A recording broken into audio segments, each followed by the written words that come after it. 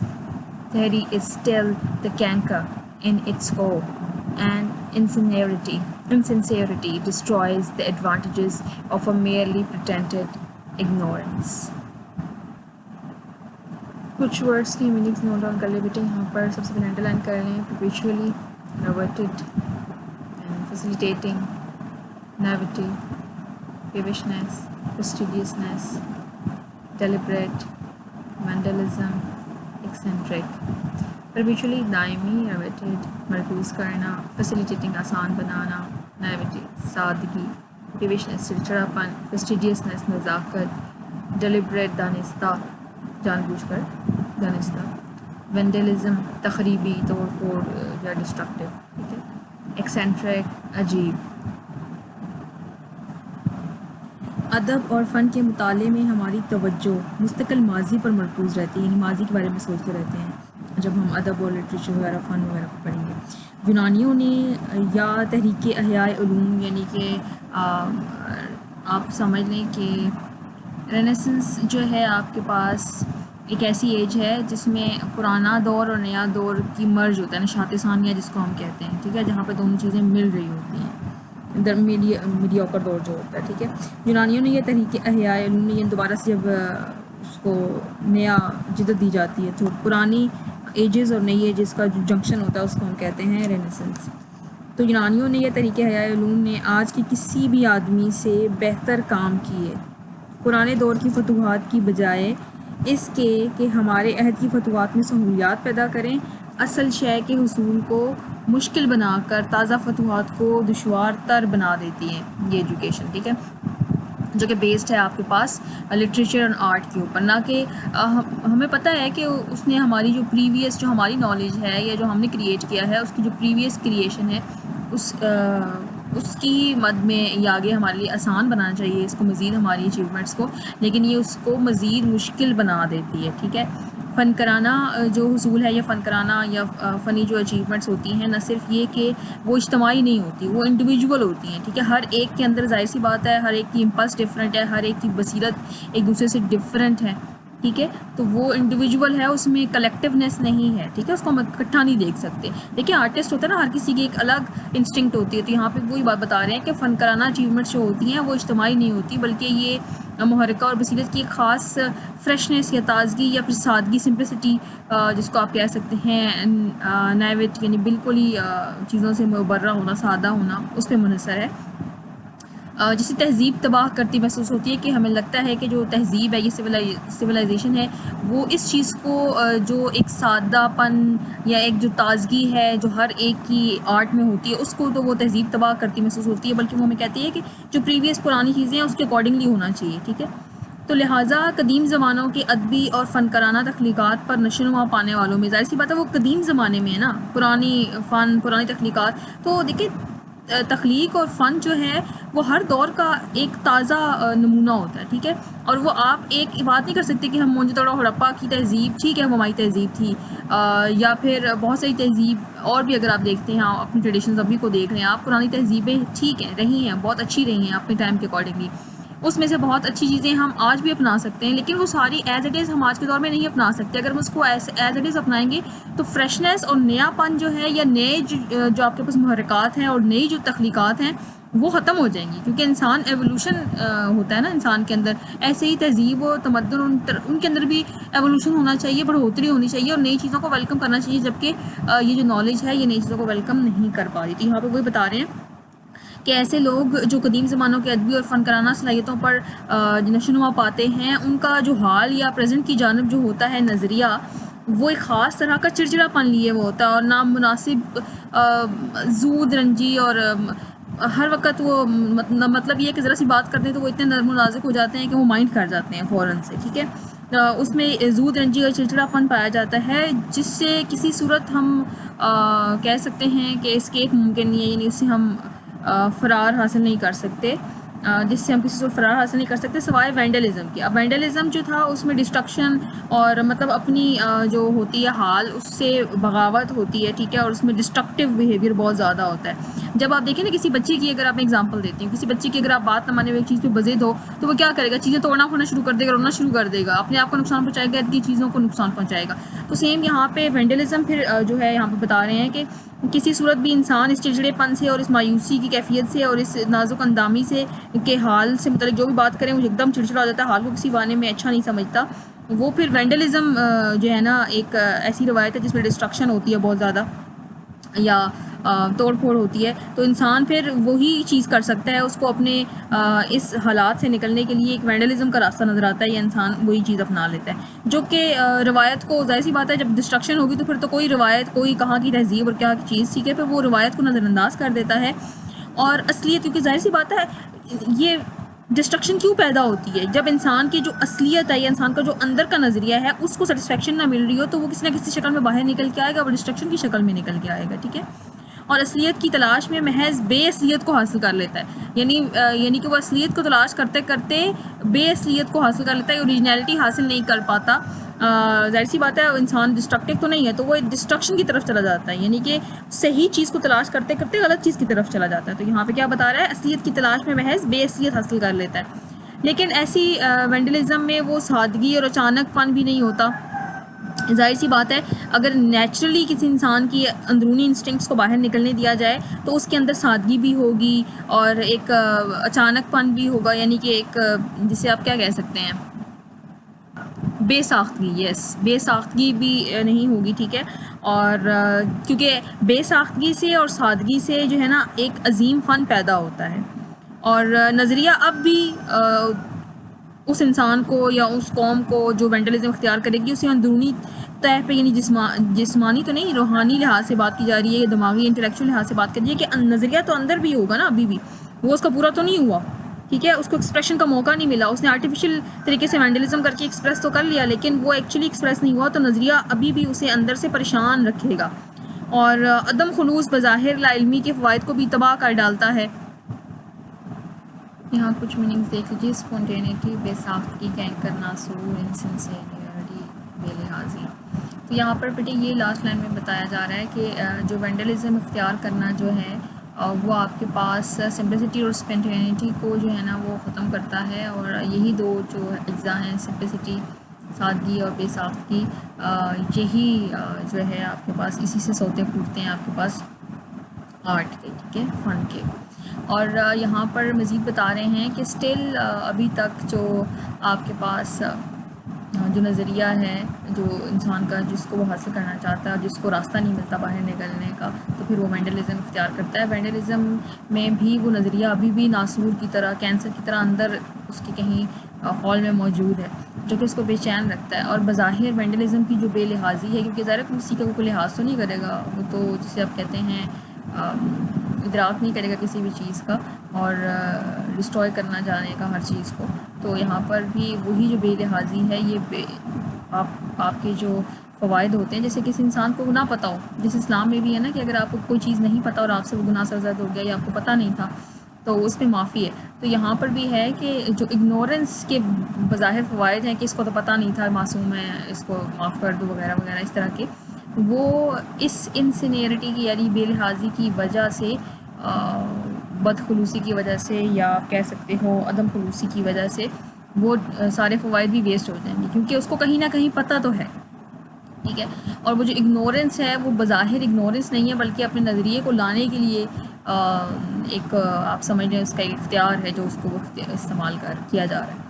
تو وہ بظاہر جو ایک پریٹینڈڈ اگنورنس کے جو فوائد ہوتے ہیں وہ یہاں پر آپ کو وینڈلزم میں وہ ختم ہوتے ہوئے ملیں گے، فائدہ کوئی نہیں ہوگا، کیونکہ ون وے اور دا ادر اس کو پتہ ساری چیزیں ہیں لیکن اس کو راستہ نہیں مل رہا باہر آنے کا، اس تھاٹ کو، اس نظریے کو، تو وہ پھر وینڈلزم اختیار کرے گا، ٹھیک ہے. تو پھر وہاں پہ کوئی فائدہ نہیں، ہم یہ نہیں کہہ سکتے اس کو فائدہ نہیں دے سکتے یہ کہہ کے او ہو اس کو تو پتہ نہیں تھا، ٹھیک ہے، پتہ ہوتا ہے ون وے ہو جاتا ہے. تو یہ ایک نقصان جو ہے یہاں پر رائٹر گنوا رہا ہے. The despair thus arising from an education which suggests no preeminent mental activity except that of artistic creation is wholly absent from an education which gives the knowledge of scientific method. The discovery of scientific method, except in pure mathematics, is a thing of yesterday. Speaking broadly, we may say that it dates from Galileo. Yet already it has transformed the world, and its success proceeds with over-accelerating velocity.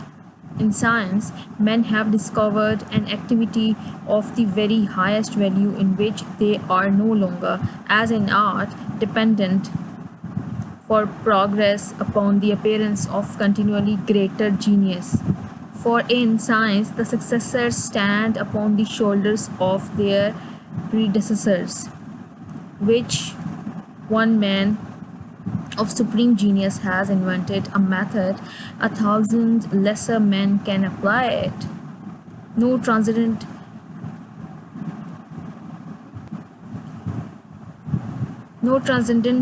ability is acquired in order to make useful discoveries in science. The edifice of science needs its masons, bricklayers, and common laborers, as well as its foremen, master builders, and architects. In art, nothing worth doing can be done without genius.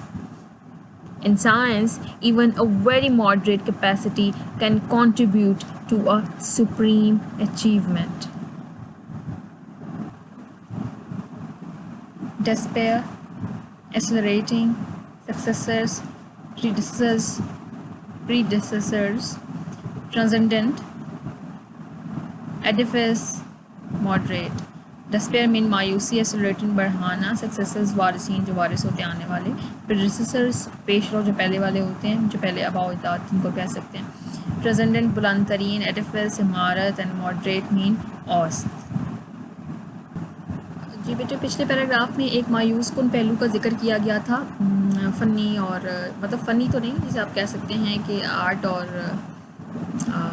جسے کہتے ہیں literature کی تعلیم کے حوالے سے، اور اب تھوڑا سا اسی پہلو سے کمپیئر کیا جا رہا ہے سائنس کو کہ سائنس میں کیا ہوتا ہے. اس قسم کی تعلیم سے پیدا ہونے والی مایوسی جس سے کوئی خاص کاوش نہیں ملتی سوائے فن کرانا صلاحیت کے، یہ مایوسی اس تعلیم سے خارج ہوتی ہے جو سائنسی طریقہ کار کا علم رکھتی ہے، یعنی سائنس، ٹھیک ہے. خالص ریاضی کے سوا سائنسی طریقہ کار یا سائنٹیفک میتھڈ کی دریافت اب ایک قصہ پارینہ یعنی ماضی کا قصہ بن چکی ہے.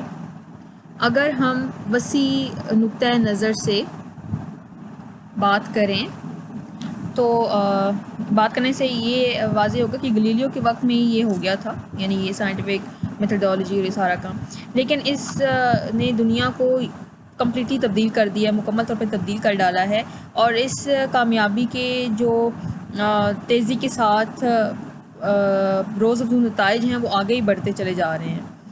سائنس میں لوگوں نے ایک ایسی اعلیٰ قدر کی کارگزاری کا سراغ لگایا ہے جس میں فنون یعنی لٹریچر اور آرٹس وغیرہ، اس کے برعکس انہیں مسلسل جو ہے نا کسی ذہین بندے کے ظہور کا انتظار نہیں کرنا پڑتا، اس کی ضرورت نہیں پڑتی، کیونکہ سائنس کے اندر جو وارثین ہوتے ہیں وہ اپنے آباء و اجداد کی شانوں پہ کھڑے ہوتے ہیں، ان کی نالج پہ کھڑے ہوتے ہیں۔ جہاں ایک بہت اعلیٰ درجے کا ذہین شخص وہاں پہ ایک طریقہ کار وہاں پہ دریافت اگر کر لے تو وہاں پہ 1000 کم ذہانت کے جو شخص ہیں، اشخاص ہیں، وہ اسے مکمل طور پہ اپلائی کر سکتے ہیں، نافذ العمل کر سکتے ہیں، ٹھیک ہے، سائنس کے اندر۔ جبکہ آرٹس میں ایسا نہیں ہے، وہاں پہ انہیں ہر ایک نئے کام کے لیے، ہر کام کے لیے ایک ذہین بہت اعلیٰ ذہین شخص کی ضرورت ہوتی ہے، لیکن سائنس میں ایسا نہیں ہے۔ سائنس میں دریافتیں کرنے کے لیے کسی بہت ہی عرفہ قابلیت یا اعلیٰ قابلیت کی ضرورت نہیں ہوتی۔ سائنس کی بلند و بالا عمارت کو معماروں کی بھی ضرورت ہوتی ہے، جو مستری وغیرہ ہوتے ہیں، ٹھیک ہے، عام مزدوروں کی بھی ضرورت پڑتی ہے، لیبرز کی بھی ضرورت پڑتی ہے، مزدور وغیرہ کی بھی،